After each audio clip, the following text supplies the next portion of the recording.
Hello મિત્રો, આજે આપણે રાજુલા તાલુકામાં એટલે રાજુલા તાલુકાની તિરંગા યાત્રામાં જોડાવાનું છે અને અમે પણ જોડાયા છીએ. તો તમામ રાજુલા તાલુકાના તમામ ડિપાર્ટમેન્ટ અધિકારી સાહેબ, કલેક્ટર સાહેબ, મામલતદાર સાહેબ, પોલીસ ડિપાર્ટમેન્ટ, ફોરેસ્ટ ડિપાર્ટમેન્ટ, તાલુકા પંચાયત, કલેક્ટર અને તલાટી સાહેબ, મામલતદાર સાહેબ, તેમ દેશભક્તિના તમામ લોકો અને તમામ સંસ્થાઓના પત્રકારો ભાઈઓ, અને બહેનો, લાડકી બહેનો, ભાઈઓ તથા તમામ યુવાનો આપણે એમાં ભાગ લીધો છે અને રેલીમાં પણ મેં પણ ભાગ લીધો છે. તો તમામ સરકારી સ્કૂલો, ખાનગી શાળાનો લીધો છે. આ તિરંગા આપણે એટલા ખુશી માટે લહેરાવી છે મિત્રો, અને તમે એની ઉજવણી વિશેષની આપણે વાત કરી છે. તો આપણે ખાસ કરીને જણાવું તે ભારતમાં 15મી ઓગસ્ટ 2026ના પોતાના 80મો સ્વતંત્ર દિવસ એટલે આપણે 80મા દિવસે થાય એટલે આપણે જેને 79 આપણે ભારતમાં આઝાદી મળી એના 79 વર્ષ પૂરા છે. 79 વર્ષ પૂરા છે એટલે આપણે 80મા વર્ષમાં આપણે જઈએ 80માં સ્વતંત્ર દિવસની ઉજવણી માટે આપણે મુખ્ય રાજુલા તાલુકાના આપણે આયોજન કરેલું છે. આપણા ધારાસભ્ય દ્વારા એક આયોજન કરેલું છે અને તમામ લોકોને હાજરી જો તમામ સ્કૂલો ને આપણે તિરંગા રેલી ઉજવણી એટલે એટલી બધી ઉત્સાહમાં હોય જેમ કે આપણે બધા તહેવારો હોય એમ તે આપણને આઝાદી મળી છે ને એના આજે 79 વર્ષ પૂરા છે ને 80મા વર્ષમાં આપણે હાજરી આપી છે. સ્વતંત્ર દિવસની ઉજવણી એટલે 15મી ઓગસ્ટે આપણો એટલો મહત્ત્વનો દિવસ છે કે એવો માહોલ બહુ સારો કહેવાય. અને તારીખ આવશે 15 ઓગસ્ટ 2024ના શુક્રવારે. મુખ્ય થીમ યુવા શક્તિ, દેશના યુવાનની તાકાત અને સૈનિકોની તાકાત દ્વારા આપણે છે બરાબર. આ દિવસ માટે આપણે તમામ લોકોએ શહીદ લોકો આના દેશ બલિદાન આપેલા છે મિત્રો, એટલી બધી વાત છે એને બલિદાન આપ્યા છે. તો 15મી ઓગસ્ટે 1947ના રોજ બ્રિટિશ શાસનમાંથી આપણને આઝાદી મળી. તમે વિચાર કરો મિત્રો, 1947માં આપણને આઝાદી મળી. આ દિવસો આપણા માટે દેશના વીરો ને બલિદાનની યાદ અપાવે. એટલે આજે 1947માં આપણે આઝાદી મળી ત્યારે આપણા દેશના દિવસોના આ દિવસે આપણા દેશના વીરો તેમના પોતાના બલિદાન અપાવે છે ને એના યાદ કરવાના દિવસો છે. તો આ જે દેશ છે આપણે લાલ કિલ્લા પર આપણે વડાપ્રધાન દ્વારા ધ્વજવંદન દેશ ભારતમાં ગોઠવવામાં આવે છે મિત્ર, અને ઉત્સાહ કરવામાં આપણે આવે છે. તો દેશ ભારતમાં કોઈ પણ શાળાઓ, સંસ્થાઓ, તે કોઈ પણ મોટી કંપનીઓ, ખાનગી શાળાઓ, કોઈ સરકારી ઓફિસોએ આપણે 15મી ઓગસ્ટે આપણે આઝાદી એના માટેનો આપણે ઉત્સવ અને ધામધૂમથી આપણે મનાવીએ છીએ મિત્રો. તો ખાસ કરીને મારા બધાને વિનંતી છે, તો બધા લોકોએ આપણે આ વિનંતી કરવા માટે બધાએ નારા લગાવવા સાથે બધાએ આપણે ખાસ કરવાનું છે. વંદે માતરમ, ભારત માતા કી જય, ભારત માતા કી જય. બધા આપણે જય હિન્દ, વંદે માતરમ, ભારત માતા કી જય, ભારત માતા કી જય એવા આપણે નારા લગાવીને સાથે કરવાનું છે. સાથે આપણે દેશ માટે નાનો ચાલો આજે આપણે સૌએ સાથે મળીને એક આ તિરંગા રેલીમાં સંકલન કરીએ છીએ મિત્રો. સંકલન આપણે કરવાનો છે. તો દેશને સૌરાષ્ટ્ર રાખશું એ આપણી જવાબદારી છે. દેશને શિક્ષિત બનાવશું એ આપણે બધાએ આજે સંકલન કરવાનું છે. અને દેશને શિક્ષિત રાખશું, દેશની એકતા જાળવશું. આપણે ભારત દેશને એકતા જાળવશું અને ભારતને વિશ્વ નિચાર અને શક્તિશાળી રાખી તમે હંમેશા પ્રયત્નશીલ રહીશું એવી આપણી અપેક્ષા છે.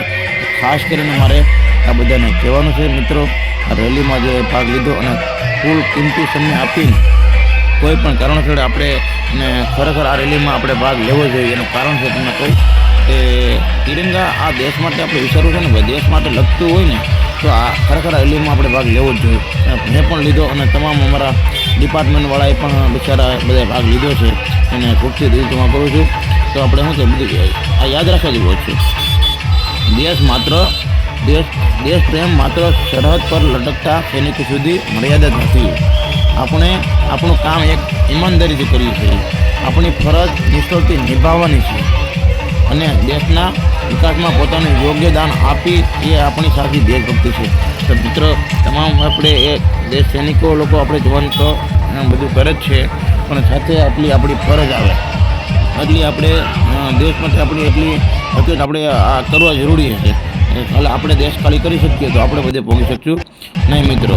તો એક મને મજા આવે છે તેમના માટે મને તિરંગા મને લાગ્યું હતું નહીં. રાજુલા તાલુકાનો આ દહકો ઓલ ભારતમાં આખા ઇન્ડિયામાં પહેલી વાર આવી રેલી અને નીકળી છે અને કદાચ નીકળતી છે.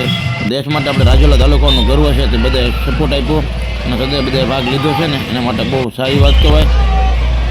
આ વખતે આપણે મુખ્ય કાર્યક્રમ નવી દિલ્હી લાલ કિલ્લા પરથી વડાપ્રધાન રાષ્ટ્રપતિને સંબંધ કરાશે. તો ખાસ કરીને બધા યુટ્યુબમાં કે વિડીયોમાં મોબાઈલ દ્વારા ટીવી લાઈન તમે મિત્રો જોઈ શકશો, ખાસ કરીને તમે જોઈ શકશો. તો બીજું સૂત્રમાં આવે છે જો મિત્રો વિદ્યાર્થી મારો દેશ મારી શાન. તો સૂત્ર યાદ રાખજો, મારો દેશ મારી શાન, ભારત માતા કી આન બાન, ભારત માતાની આન બાન અને શાન વંદન. તો મિત્રો, આ આપણે રાષ્ટ્રીય ધ્વજનું અપમાન નહીં કરવાનું જોવાનું છે. તો આ બાળકોને કેટલો ઉત્સાહ છે તમે જુઓ. તમામ મારા રાજુલા તાલુકાને જે ભાગ લીધો અને તમામને ખૂબ ખૂબ કોટી વંદન. તો મિત્રો, બીજી આપણે એક નાની સૂત્ર તરીકે આપણે આ 15મી ઓગસ્ટ દ્વારા કરવામાં આવશે. આઝાદીના આ પાવન પર્વના દેશને તમામ વીર શહીદોને કોટી વંદન. તો જે આ 15મી ઓગસ્ટના દિવસે આપણે આઝાદી આ પવનના પૂર્વ દેશના તમામ વીરો જે આપણા વીરો જવાન દીકરા અને એના લડવા માટે જે શહીદ થયા છે ને તેમના ચરણોમાં આપણે કોટી નંદન. તો એના પાછળ આપણે સૂત્ર પણ લગાવી શકશું કે હે વંદે માતરમ, ભારત માતા કે છે. તો મિત્રો જેવો પોલીસ રાજુલા પોલીસ સ્ટેશનના અંદરમાં આવતા તમામ પોલીસ સ્ટેશનો હોમગાર્ડ જવાનો, એસઆરડી જવાનો અને પોલીસ ડિપાર્ટમેન્ટ સહિત રેલીમાં સારો એક ભૂમિકા ભજવી છે અને સારો ભાગ લીધો છે. તો મિત્રો, આ દર વર્ષના આ રાષ્ટ્રીય તહેવાર ખૂબ જ ઉત્સાહથી ઉજવવામાં આવે છે અને દર વર્ષે આપણે આપણા બાળકને આવી શિખામણ આપવી જોઈએ કે આપણે આઝાદી પછીના આ તહેવાર કદાચ આપણે હોય ના હોય પણ આપણા બાળકને આમાં ભાગ લેવાની સલામતી આપવા માટે સારી કરીને ઉજવણી કરી રહી એના માટે ઉત્સાહ કરવાનો છે. તો દર વર્ષે આપણે રાષ્ટ્રીય તહેવાર ખૂબ જ ઉત્સાહથી ઉજવશું. 15મી ઓગસ્ટના એ ભારતનો સ્વતંત્ર દિવસ છે. 1947માં આ દિવસે આપણો દેશ અંગ્રેજોથી ગુલામીમાંથી આઝાદી થયો હતો. તો મિત્રો, આ વસ્તુ આપણે બહુ અગત્યનું છે. તો 1947માં દિવસે આપણો દેશ અંગ્રેજોથી ગુલામીમાંથી આઝાદ થયો. વિચાર તો કરો કે કેવી આપણે આ વીરોએ શહીદ આપ્યા છે. તો એના માટે પણ આપણે થોડોક સમય કાઢીને કરવું પડે. 15મી ઓગસ્ટ 2024ના રોજ પોતાના સ્વતંત્ર દિવસમાં એટલે 80મા વર્ષમાં જાય એટલે એને બધાને આપણે સરસ મજાનો ઉત્સાહ છે મિત્રો અને પણ મજા જ આવશે. તો બધાએ ભાગ લીધો અને ખૂબ સરસ મજાની રેલી આપણે સ્કૂલના તમામ સ્કૂલના શિક્ષકો, પ્રિન્સિપાલ અને ભૂમિકાના બાળકો સાથે રાખીને આ રેલી તિરંગા રાજુલા તાલુકામાં ઉજવણી ગુજરાતના તિરંગા લહેરાવ્યા. એનો ખૂબ આપણે આભાર માનીએ છીએ કે બાળકોને હુકમ અને કરે તો શકે પણ જે ઉત્સાહથી જે બાળકો રેલી કરી છે ને એ કંઈક લાગણી છે અને પણ એટલી બધી છે ઉત્સાહ કે અમારા રાજુલા તાલુકાના તિરંગા રેલીમાં જે લોકો વડીલો ચાલી નથી શકતા ને પણ એને પણ ભાગ લીધો. કેમ? તેનું કારણ એવું છે કે મિત્રો, આપણા દેશ માટે વીર જવાનો અને શહીદો થઈ ગયા અને બલિદાન આપ્યું છે. તો એ લોકો જે બલિદાન આપ્યું હતું એના માટે આપણે નાની રેલીમાં તો ભાગ લઈ શકીએ ને. ઘણા લોકો એવું હોય કે બાળક ફોટો પાડીને વ્યા જાય, પણ ફોટો પાડવા એ મહત્ત્વનું છે.